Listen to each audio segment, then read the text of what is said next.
माणगाव नगर पंचायत हद्दीत आज विविध विकास कामांच्या भूमिपूजन आणि लोकार्पण खासदार सुनील तटकरे यांच्या शुभ हस्ते. दीपक दबके, माणगाव. रायगड जिल्ह्यातील माणगाव नगरपंचायत हद्दीत आज विविध विकास कामांचं भूमिपूजन आणि लोकार्पणाचा भव्य सोहळा उत्साहात पार पडला. खासदार सुनील तटकरे यांच्या शुभ हस्ते या कामांचा शुभारंभ करण्यात आला.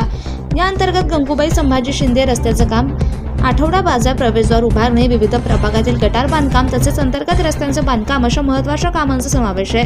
या सर्व प्रकल्पांमुळे माणगाव शहरातील पायाभूत सुविधा अधिक सक्षम होणार असून नागरिकांच्या दैनंदिन जीवनात सोयी सुविधांची मोठी भर पडणार आहे.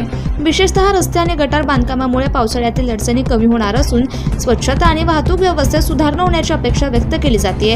आठवडा बाजार प्रवेशद्वार उभारणीमुळे स्थानिक व्यापारी आणि नागरिकांना अधिक सुलभता मिळणार आहे.